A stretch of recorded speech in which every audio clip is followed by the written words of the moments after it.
ఈసీకి మెమరాండం ఇచ్చేందుకు తీసిన ర్యాలీని అడ్డుకోవడంలో అర్థం లేదని విపక్ష ఎంపీలు మండిపడ్డారు. ఈసీకి అంత భయం ఎందుకని ప్రశ్నించారు.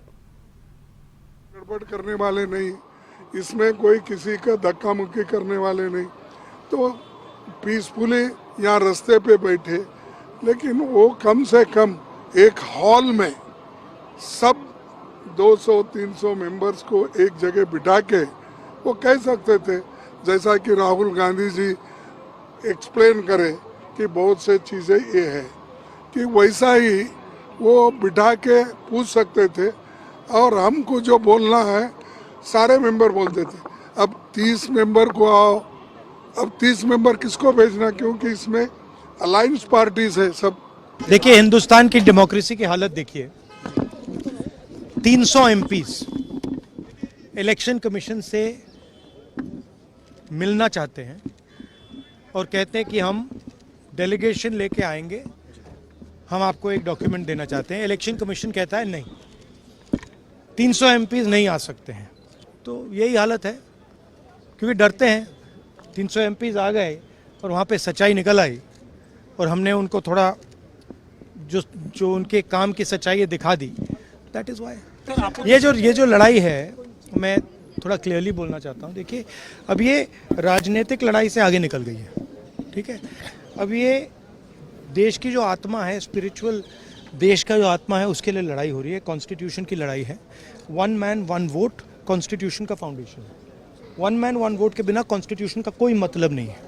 और हमने क्लियरली दिखाया है कर्नाटक में कि 1 मैन 1 वोट नहीं है. Multiple man multiple vote, 1 man multiple vote, सारा कुछ चल रहा है, ठीक है. तो ये अब लड़ाई पूरी की पूरी ऑपोजिशन लड़ रही है और हिंदुस्तान के जो युवा हैं उनको ये बात समझ आ गई है.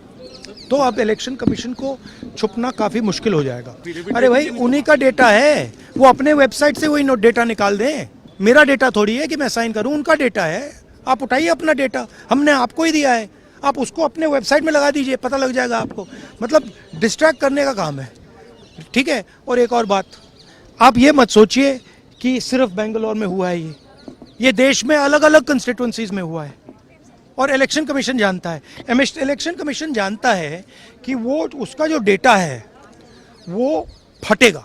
जो उसको अभी वो कंट्रोल करने की कोशिश कर रहा है, छुपाने की कोशिश कर रहा है, उसको हम निकाल देंगे, ठीक है. और वो फटेगा, वो जानता है. देखिए, मेरा खत कल चुनाव आयोग के लिए सीधा था और स्पष्ट तरीके से मैंने कहा था, लिखा था खत में कि सभी विपक्ष के सांसद शांतिपूर्वक मार्च कर रहे हैं पार्लियामेंट हाउस से लेकर निर्वाचन सदन तक, और सामूहिक तरीके से सारे सांसद इलेक्शन कमीशन को एक दस्तावेज पेश करना चाहते हैं एसआईआर को लेकर. यही हमारी मांग थी और मैंने कल दोपहर को चुनाव आयोग को ये खत लिखा था. अफसोस की बात है कि चुनाव आयोग, जो अभी चुनाव आयोग बन गया है, उस खत का जवाब नहीं देती है और अभी कहती है कि सिर्फ 30 सांसद आ सकते हैं. हमारी मांग थी कि सारे विपक्ष के सांसद सामूहिक ढंग से उनको एक दस्तावेज पेश करें. अभी हमें यहीं रोका गया है, निर्वाचन सदन तक हमें चलने नहीं दी जा रही है. तो ये तो यहीं तो पार्लियामेंट के सामने, संसद के सामने संसद की हत्या हो रही है. तरीके से इलेक्शन कमीशन ऑफ इंडिया घबराया हुआ है कि वो चुने हुए जनप्रतिनिधियों से नहीं मिल पा रहा है, क्योंकि उनके पास जवाब नहीं है.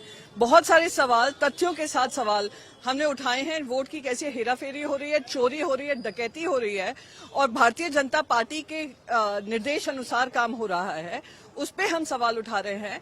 इलेक्शन कमीशन उससे भाग रही है. हम कोई चोर हैं, हम कोई ऐसी बातें कर रहे हैं जो देश के खिलाफ है. देश हित में हमने बात रखी है और ये जवाब